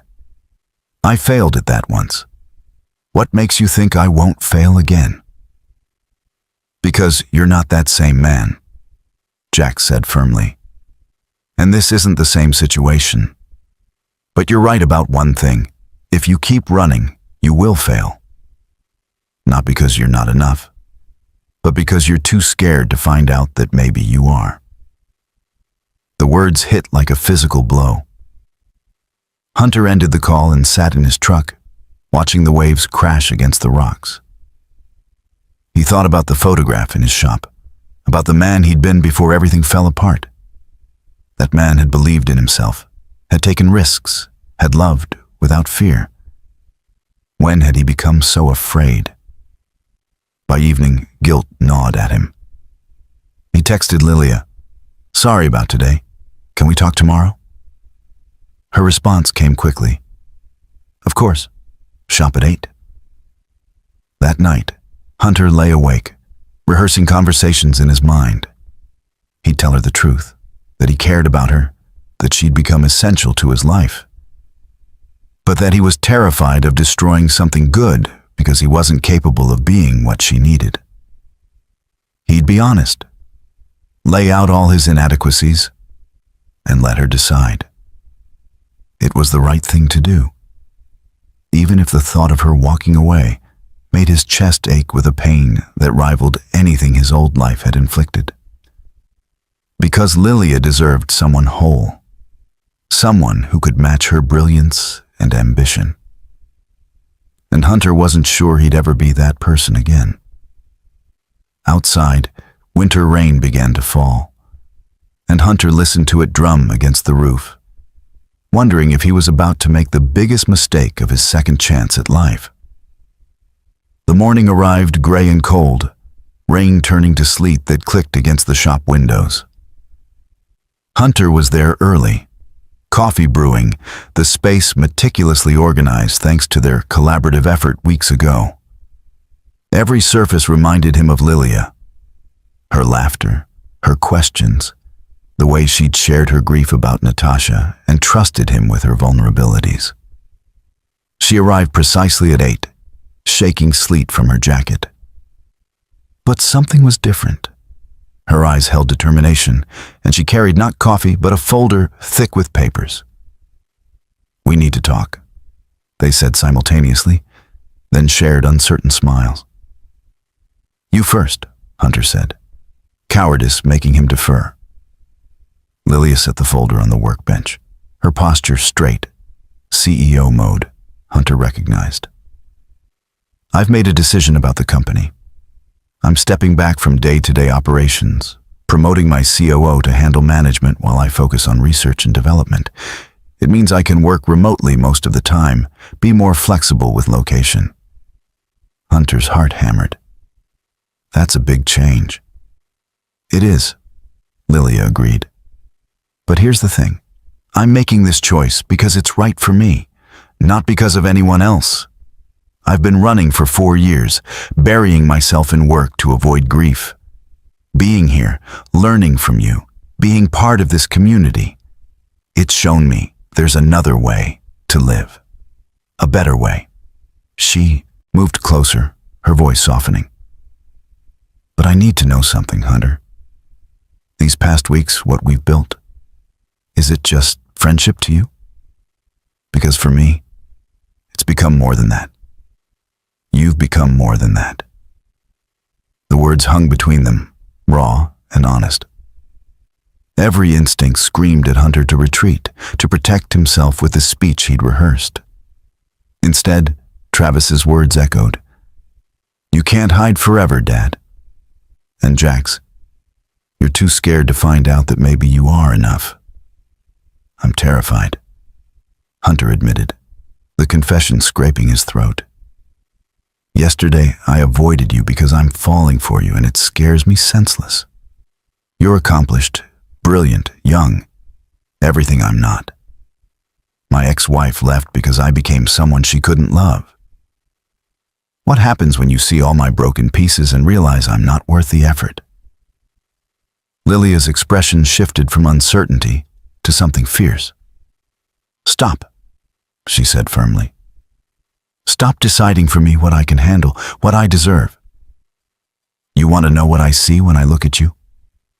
I see a man who dove into freezing water to save a stranger, who rebuilt his life around being a good father, who helps his community without seeking recognition, who listened to me talk about my dead best friend without flinching, who held me while I cried, who sees me as a person instead of a bank account." She stepped forward, closing the distance until they were inches apart. 4 years I've been numb, Hunter. Just going through motions, building bigger and bigger successes that meant less and less. Then I crashed my yacht and you pulled me out of the water, and suddenly I could feel again. You did that. Not because you're perfect, because you're real. Because you understand loss and second chances and building something meaningful from ruins. I'm 42, Hunter protested weakly. You're 38, Lilia interrupted. 4 years is nothing. My parents had 7 years between them and were married for 30 years before cancer took my mom. Age doesn't matter. What matters is this. She pressed her hand against his chest, over his heart. What matters is whether you're brave enough to let me in, to stop running from something good because you're afraid it'll turn bad. Hunter's defenses crumbled. All his careful walls, built over 5 years of isolation, came down in the face of her honesty. I don't want to hurt you, he whispered. Don't want to fail you, like I failed Michelle. You didn't fail her, Lilia said gently. You became someone different, someone better, and she couldn't accept that change. That's not failure, that's growth. And I'm not asking you to be anything other than exactly who you are right now, in this moment. The sleet intensified outside, wind howling against the building. But inside the shop, in their small circle of warmth, something shifted. Hunter raised his hand to Lilia's face, his calloused fingers gentle against her skin. I'm not good at this, he said. Haven't let anyone close since Michelle left. Don't know if I remember how. Then we'll figure it out together, Lilia said. Slowly. No pressure, no expectations. Just two people who've been through hell trying to build something good. Hunter leaned forward, his forehead touching hers, breathing in her scent. Coffee and rain, and something uniquely her. Okay, he whispered. Okay, let's try. Lilia's arms went around him, and they stood holding each other as the storm raged outside. It wasn't a dramatic declaration or a perfect movie moment. It was messy and uncertain and achingly real. Two damaged people choosing to be brave together. When they finally pulled apart, both were smiling through tears. Lilia laughed shakily. So that's settled. Now what? Now, Hunter said, surprising himself. I take you to dinner. Proper date, not just coffee at the shop. I'd like that, Lilia said. But Hunter, whatever this becomes, wherever it goes, thank you for giving us a chance. He kissed her then, soft and careful, a promise of possibility. Outside, the sleet turned back to rain, gentler now, washing everything clean. Spring came to Crescent Bay with explosive color. Wildflowers blanketing the coastal hills, the Pacific shifting from winter gray to brilliant blue. Hunter and Lilia had spent the past 4 months building their relationship with deliberate care, learning each other's rhythms and wounds. She split time between Crescent Bay and Seattle, her restructured role allowing the flexibility she'd craved. Travis had been accepted to Oregon State's engineering program and would leave in the fall, a bittersweet milestone that Hunter was learning to embrace rather than dread. Today marked the grand opening of something new. Tate Marine Community Workshop, a project that had grown from a simple idea into something transformative. Using part of Lilia's investment and community fundraising, they'd expanded Hunter's shop to include a teaching space where locals could learn boat repair, woodworking, and other practical skills. It was Lilia's vision, inspired by Hunter's quiet mentorship, designed to give back to the community that had embraced them both. The crowd gathered outside the workshop was impressive. Town officials, curious residents, veterans from Carl's support group, and Eleanor Martinez with her granddaughter Sarah. Lilia stood beside Hunter, professional in a way he rarely saw anymore, preparing to address the crowd. But before the ceremony began, a young woman approached, maybe mid-20s, with a boy of about 7 or 8 holding her hand. "Mr. Tate?" she said hesitantly. "I'm Rebecca Walsh. I don't know if you remember, but 8 years ago you helped my mom when her car broke down on Highway 101 during that terrible snowstorm." Hunter's mind clicked. Eleanor Martinez's story at the Winter Festival. "Your mom is Eleanor," he said. "I remember. Is she here?" "She's over there," Rebecca said, gesturing to where Eleanor stood. "But I had to talk to you first. See, that night changed everything for our family. Mom has diabetes, and if she'd been stranded longer in that cold, she could have died. But because you stopped, because you fixed her car and got her home safely, I still have my mother. And more than that, this is my son, Tommy." She placed her hand on the boy's shoulder. "Tommy wouldn't exist if my mom had died that night. She lived to see me graduate college, get married, have this incredible kid. Your one act of kindness literally created a future that wouldn't have existed otherwise. I've been looking for you for years to say thank you." The words hit Hunter like a physical force.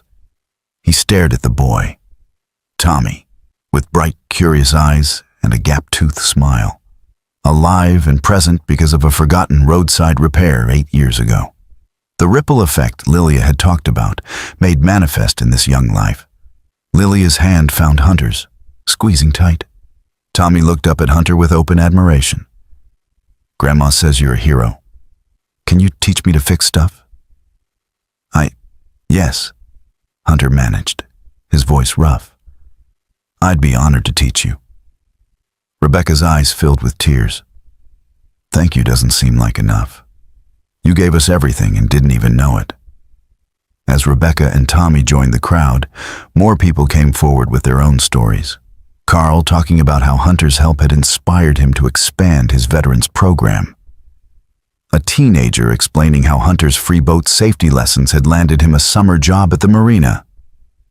An elderly man describing how Hunter had repaired his fishing boat for free, allowing him to keep working and maintain his independence. Each story revealed connections Hunter had never seen, lives touched in ways he'd never imagined.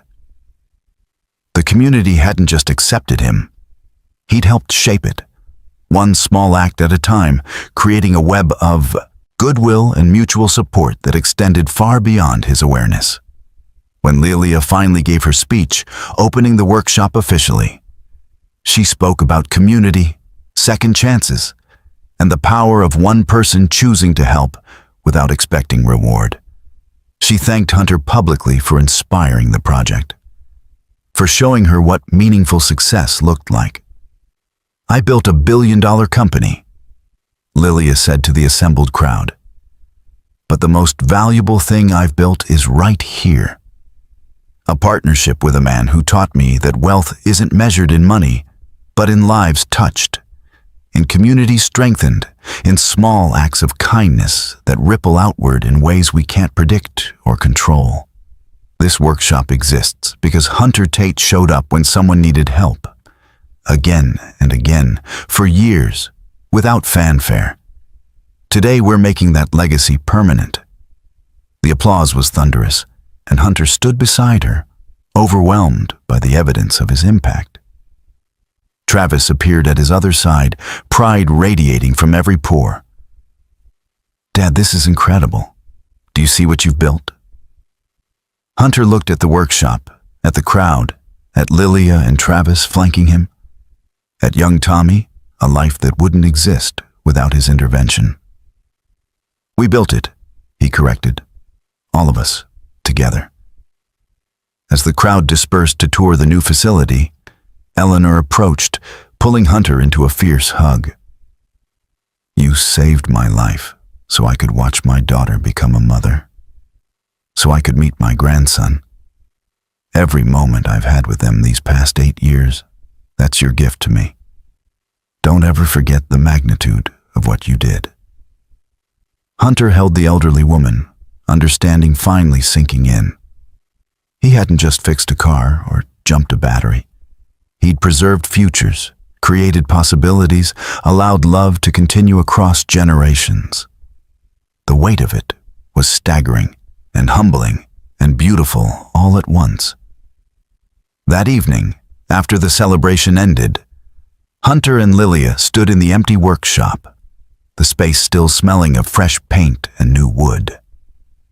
She wrapped her arms around him from behind, resting her cheek against his back. "You okay?" she asked softly.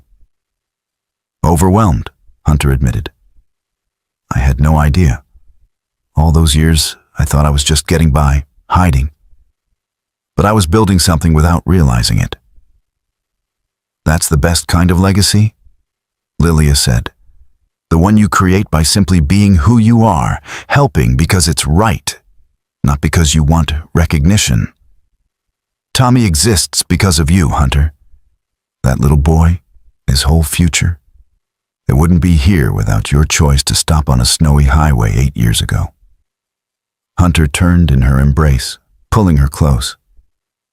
"Thank you," he said, "for pushing me to see this, to accept it, for believing I was worth knowing when I couldn't see it myself." "Always," Lilia promised. "We saved each other, remember?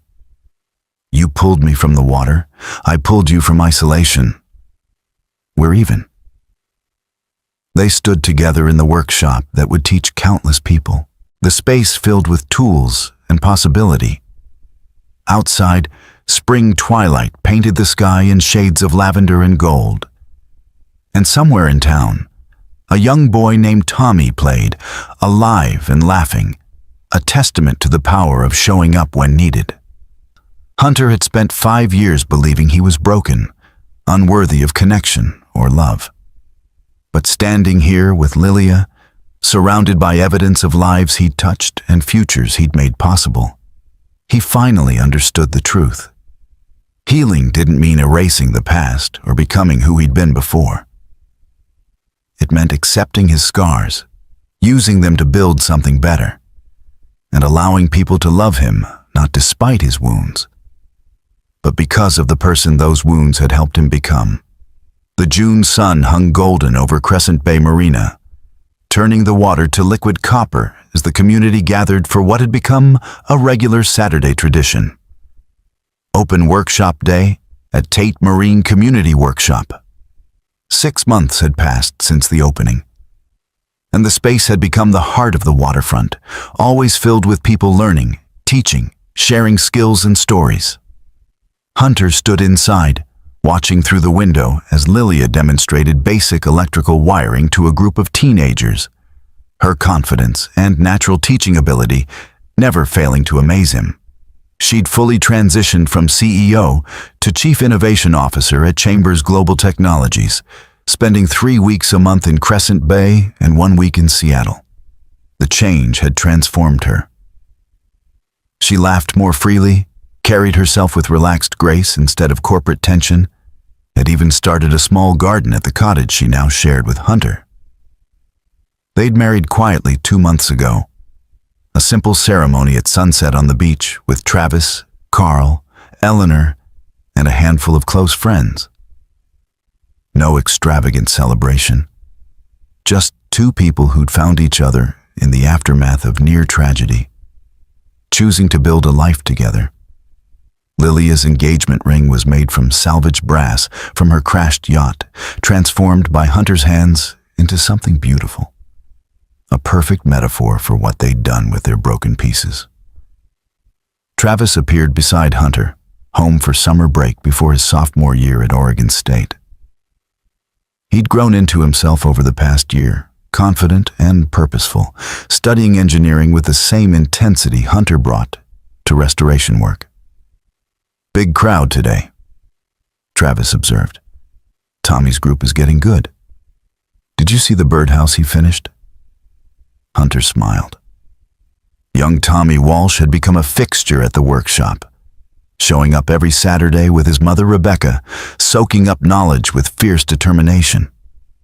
The boy who existed because of a roadside repair 8 years ago was now learning to build and fix things himself. the circle completing in a way that still moved Hunter to tears when he thought about it too much. "He's got talent," Hunter agreed. "Reminds me of someone at that age." "Me?" Travis asked hopefully. "You," Hunter confirmed, wrapping an arm around his son's shoulders. "Speaking of which, your mom called. She's in town and wants to meet for coffee." Travis's expression grew complicated. Michelle had reached out 6 months ago after seeing a news story about the workshop, asking tentatively to reconnect with her son. The relationship was fragile, rebuilt slowly through careful conversations and managed expectations, but it existed, which was more than Hunter had thought possible. "You okay with that?" Travis asked, knowing his father's history with Michelle was complicated. "Yeah," Hunter said honestly. "She's your mother. What happened between us doesn't change that. And honestly, I'm grateful for how things worked out. If we'd stayed together, fought through it, I wouldn't be who I am now. Wouldn't have found Lilia, wouldn't have built this." He gestured to the workshop, the community beyond. Sometimes the hardest endings lead to the best beginnings. Carl entered through the main door, accompanied by 2 younger veterans Hunter had been mentoring. "Got your next students, Tate. These 2 need to learn basic engine repair." "Happy to help," Hunter said, shaking hands with the veterans. Over the past months, the workshop had become an unofficial extension of Carl's support program, giving former military and security personnel a place to learn civilian skills and transition to new lives. Hunter poured everything he'd learned about his own difficult transition into helping others navigate theirs. As afternoon faded toward evening, the workshop gradually emptied until only Hunter, Lilia, and a handful of volunteers remained, cleaning up and organizing for the next day. Lilia found Hunter in his original shop area, now preserved as workspace for complex restorations. He was looking at the photograph of him, Michelle, and baby Travis. Still on its shelf, no longer a source of pain, but a reminder of how far he'd traveled. "Thinking deep thoughts?" Lilia asked, sliding her arms around his waist. "Just reflecting," Hunter said, turning to pull her close. 7 months ago, I was hiding in this shop, convinced I was too broken to deserve anything good. Now I'm married to an incredible woman, running a community workshop, helping people transition to better lives. It's almost too much good fortune to believe. "It's not fortune," Lilia corrected gently. "It's the natural consequence of who you are. You've been giving to this community for years. This is just the universe balancing the scales." "What about you?" Hunter asked. "Any regrets about stepping back from the company? About settling in a small coastal town instead of Seattle high society?" Lilia laughed, the sound full of genuine joy. "Regrets, Hunter? I have a life now. A real one, not just a schedule. I wake up next to someone I love. I teach kids about technology and business. I have neighbors who know my name and friends who care about me, not my bank account. Natasha would be so proud of what I've built here. Not because it's profitable, but because it's meaningful." She pulled out her phone, showing him a photo from earlier. Tommy concentrating intently on his birdhouse, tongue caught between his teeth in focus. That kid exists because you stopped to help his grandmother. How many more Tommies are out there living fuller lives because of your small acts of kindness? That's a legacy worth more than any company valuation. Hunter pulled her close, resting his chin on top of her head. Through the window, the sun touched the horizon, painting everything gold. The harbor stretched out peacefully, boats bobbing gently at their moorings. Somewhere out there, beyond the breakwater, was Devil's Spine, the rocks that had brought them together in the most dramatic rescue of Hunter's life. I used to think that night was about me saving you," Hunter said quietly. "But really, we saved each other. You were drowning in water, I was drowning in isolation. We pulled each other to safety. And built something beautiful from the wreckage," Lilia added. She turned in his arms, her eyes reflecting the sunset. "Ready to head home? I'm making that pasta dish you love." "In a minute," Hunter said. He wanted to hold this moment. The golden light, Lilia in his arms, the workshop behind them full of tools and possibility. The community beyond that had embraced them both. Travis healthy and thriving. Michelle reconnecting with her son. Young Tommy learning to build things with his own hands. From broken pieces, a crashed yacht, a damaged veteran, a grieving CEO, a fractured family. They'd created something whole. Not perfect, still carrying scars, but functional and beautiful and real. That was the truth Hunter had learned. Healing didn't mean erasing damage. It meant integrating it, using it to build something stronger, more compassionate, more authentic. As they locked up the workshop and walked hand in hand toward home, past neighbors who waved and called greetings, Hunter felt a peace he'd never thought possible. The photograph in his shop, the plaque on his wall, young Tommy's existence, Lilia's hand in his. They were all part of the same story.